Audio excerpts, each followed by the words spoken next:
What are some green flags early on in dating that the relationship should become serious? They genuinely like being able to do things to help you out and vice versa.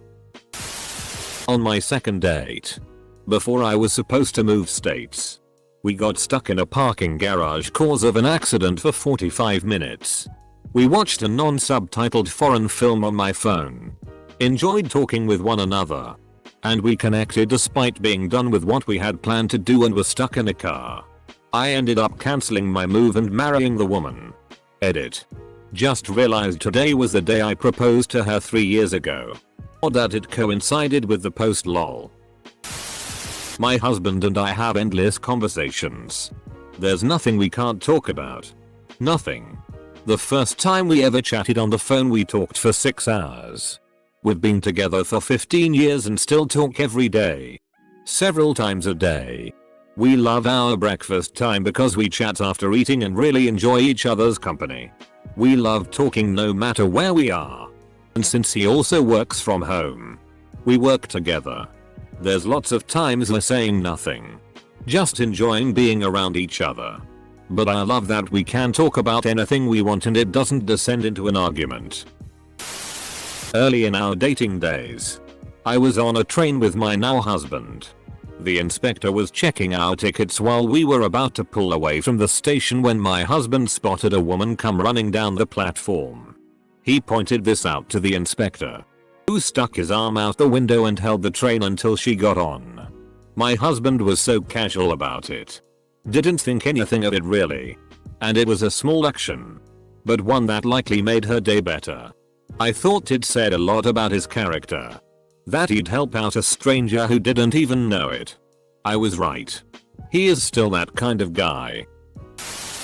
Both people genuinely enjoying the conversation. Being attentive to each other. About 4 months into my relationship I got injured. There was a chance that I wouldn't be able to walk again. My then girlfriend, now wife, said don't worry, it's going to be okay. We can figure this out either way. I'm okay now. But just knowing she was going to stay with me no matter what was huge. We've been together 8 years now. We have our challenges, but at the end of the day we both know we're there for each other. How good is their company during a drive? Or when there is nothing to do?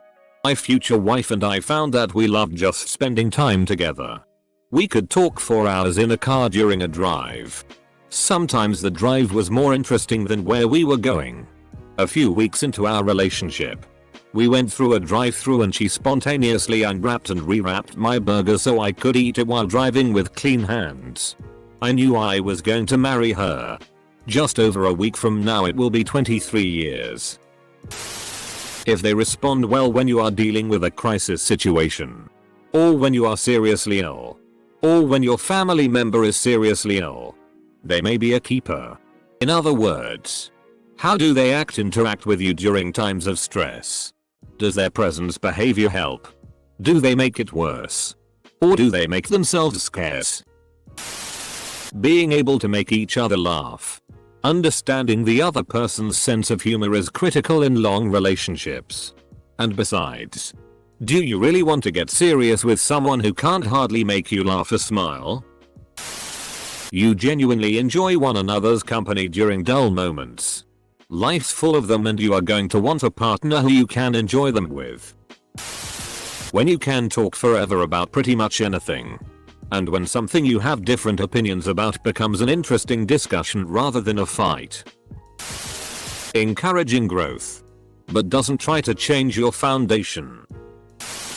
When, during an argument, both parties take time to listen and respond thoughtfully to their partner and show genuine concern for the distress in their partner, even if it is small. The one that surprised me the most was being upset and telling my BF how I needed them to do this, help me with chores, walk the dog every once in a while, etc. because I was overwhelmed and frustrated and he just responded okay. I didn't know you felt like that. I'll try to do better but please remind me if I forget, and that was that. And he did. It seems small and obvious. But holy crap, I don't think I had ever felt more heard. The ability to apologize. If your partner never sees their faults, it'll never work. Do they respect your boundaries? Do they apologize or acknowledge if they have done something wrong without making themselves the victim? You go on a road trip together and still like each other at the end of it. Comfortable silences. If you can enjoy each other's companies without needing a distraction, you're usually golden. Edit. Thanks for awards. I'd like to thank the Academy and the kind strangers. Noticing the other does not take themselves too seriously. In the very early days of dating my now husband, we took a long road trip for a romantic getaway in Boston. The first night in town. Expensive dinner in a famous seafood restaurant. The server brings the bill and takes my date's credit card. Server comes back with the news that the credit card was declined. Both he and I burst out laughing at the same moment. That was my green flag. Being weird together after only a couple of dates. It has taken me forever with most. But if I'm able to open up and be silly, then I know it's a really good sign, as I'm an introvert and incredibly shy around someone new. Especially someone I see as a partner. If you set a boundary and they respect it. If you say that you are more comfortable meeting them at the date location after they offer you a ride, they shouldn't insist on picking you up. When you feel completely at ease with them. You feel you can totally be yourself. Love is fireworks at first, but if they come with a warm glow rather than edginess, that's a good sign.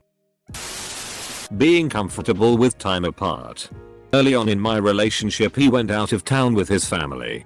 When he arrived back in town, he called me and thanked me for giving him space. But now he misses me and wants to come over. Apparently, his last girlfriend had him on the phone day and night when he was out of town, and he was shocked I didn't call him at all. I was respecting his space. We've been married 5 years now. And I still don't bother him when he's gone for a weekend. He calls me every night before bed. But I don't bug him because I want him to enjoy his time without worrying about me. It helps that I trust him. If the person is genuinely a busy person but will always find time to see you and spend time with you. They don't push their preferences on you and pressure you to maintain them. They're okay with spending time apart. A significant other, or even just a friend, that can spend their own time alone and doesn't absolutely need you to be happy is a major green flag. You should make each other's lives better, not become each other's entire lives. Open communication about sex and feelings. Holding that stuff in for too long can lead to built-up resentment, communication breakdown, confusion, depression, all sorts of issues down the road. And being okay with raising concerns and issues, like if you find a person who can deal with that level-headedly.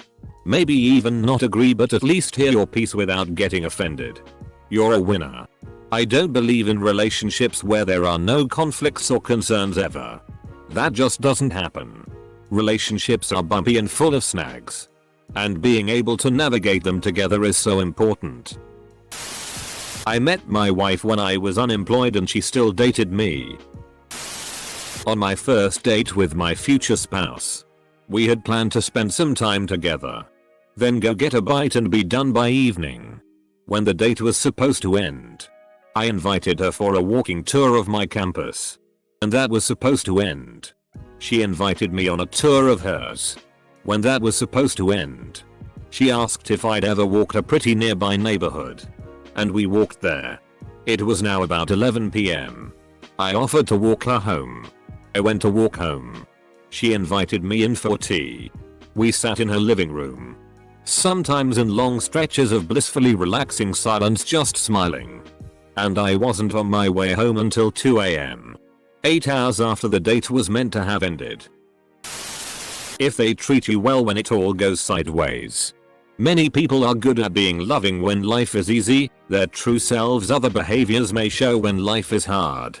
Smaller examples of this might be: how do they treat you when they're sick or stressed out? Well worth paying attention to. Edit a little nuance. Being able to sit in silence without it being weird or awkward. I.e. one person reading a book or knitting or something. other person on the computer or phone or something, etc. If you can be in each other's space while doing your own things and not be bothered by what the other is doing or that their attention isn't on you, and vice versa, I think that's a sign that you can be together but independent. This isn't limited to romantic relationships either. My husband and I backcountry camped on our second date. He was a pro, so I trusted him. He says he was impressed at my willingness to be bold and do something adventurous. We spent several hours hiking into a spot with only conversation in the woods. We set up camp and cooked together. The feeling was peace. Just at peace to be with each other. Work as a team and comfortable with the quiet and fire. I knew he was the one that night. I always thought love at first sight would be a powerful rush or energy. Turns out it feels like coming home. When your soul feels at peace. That's a green flag, my friends. When you are around them, you feel like you're the best version of yourself, the person you want to be. But they shouldn't be changing you. It should be more like naturally bringing out your preferred version of your genuine self. This recently happened to my sister. She'd been chatting with this guy for a while and it was finally safe for them to meet in person. She went out with him and ended up eating something that didn't agree with her. Deep fried pickles are a never again food now. Apparently, she asked him to take her home and he did. As they were walking to the car, she puked. He ran and got her a bag and she ended up puking all over his shoes.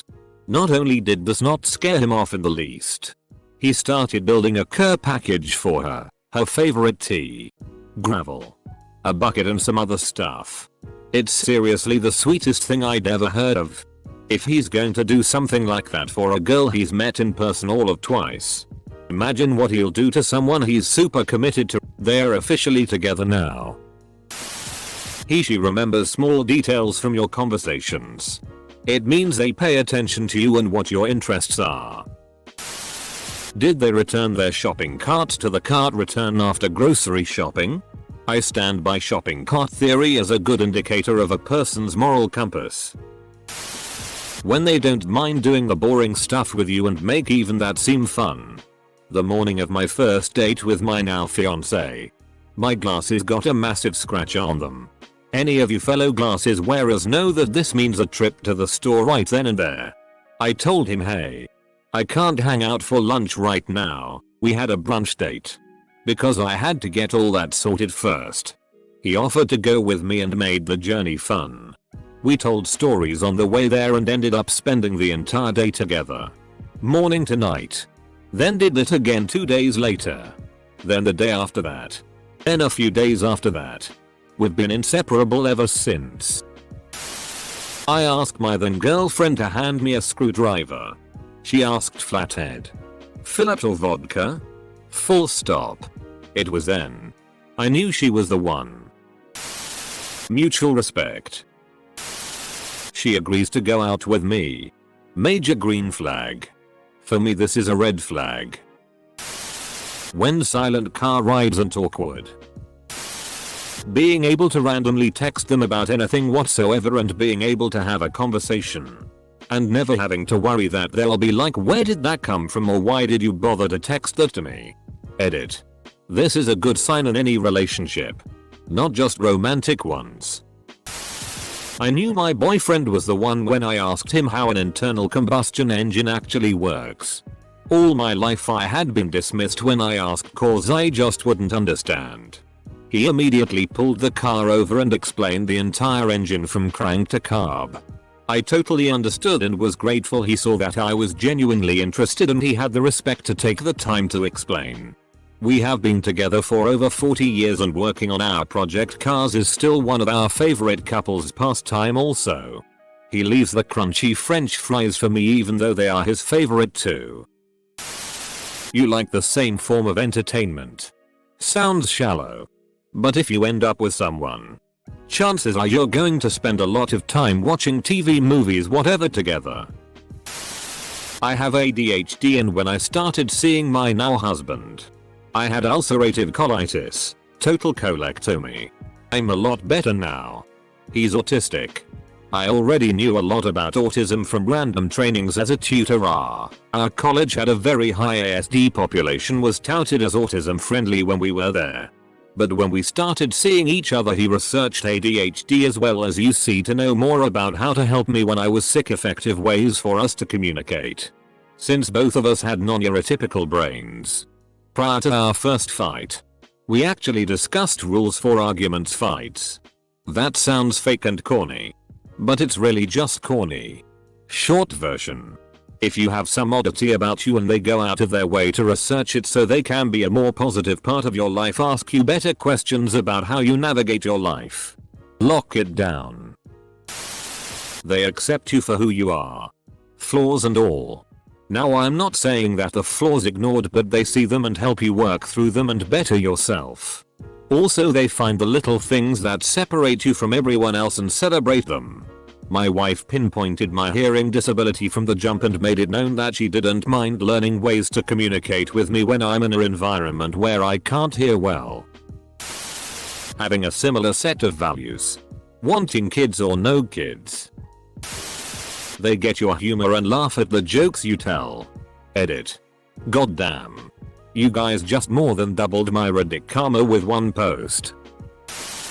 On our first date I introduced her as my future ex-wife. She laughed then quickly shot back with, "Unless I become a widow first." We've been happily married for almost 10 years. A sense of humor is criminally underrated.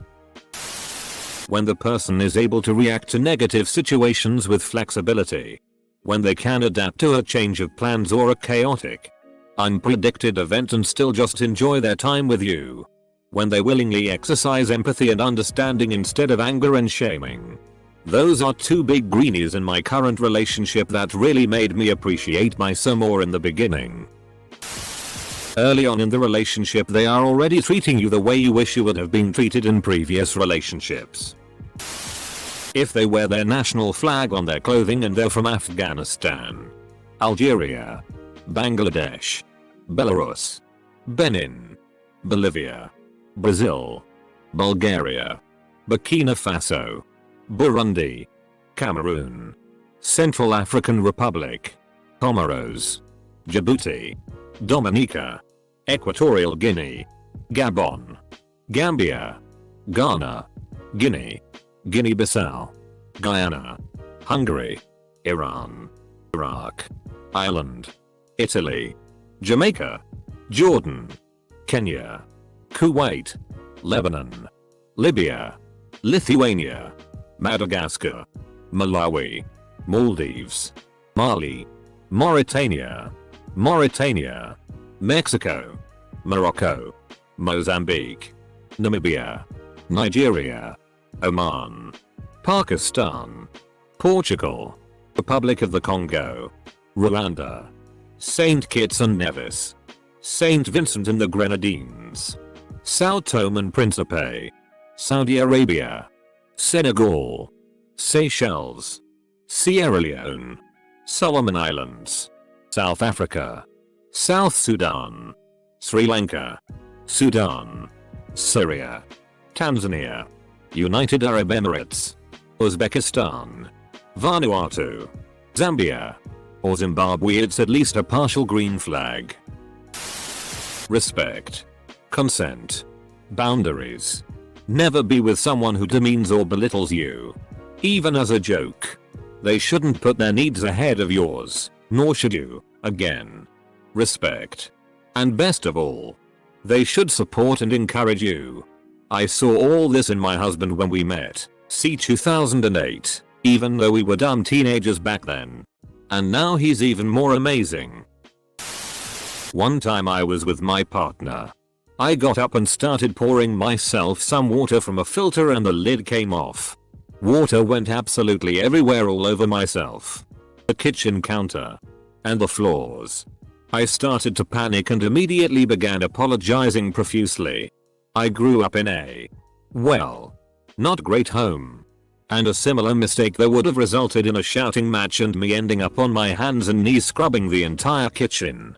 My partner looked up when I spilled it, paused, then started laughing their ass off. They came over to me, stepping over the water and gave me a hug, saying it's okay. Accidents happen. Come sit with me. The water will evaporate. That was the moment I knew I wanted to marry them. They do not post every single romantic thing you do on Instagram. If he contributes roughly equally domestically without even being prompted. If their friends are all great people. Our closest friends are a reflection of ourselves. You can tell a lot about who they hang out with. Also, how well do they treat other people they don't know, waiters, bartenders, janitors, etc. Being embarrassed by past behavior but still mature enough to talk about what they learned from it. I used to think edgy jokes were funny, but I thought on it some and see now how they aren't worth potentially hurting other people. People who can self-assess and grow are the best and healthiest LTR material. When someone enjoys listening to you just as much as you enjoy listening to them, even over subjects they have no interest in. The ability to listen intently to someone purely because of their enjoyment of it shows you care about them. Big green flag. When they are not over the top infatuated with you but just enthusiastic. It's not SI, but they should be able to manage their emotions and have realistic expectations. People such as narcissists, people pleasers, or pretty much anyone with a personality disorder are good at giving you whatever you want at the beginning of a relationship. It is called love bombing. Next thing you know, they either ignore you or lash out if you don't give them the attention they want. My golden rule works in threes. If they treat the service industry with respect. If they treat animals with respect. I replace kids with the elderly. Now that my mom is in her late 60s. I'm even more sensitive to how senior citizens are treated. I DC about the kids part because I'm gay, but the first two are absolutely the biggest things I look for when judging someone's character. It tells you a surprising amount about who they are.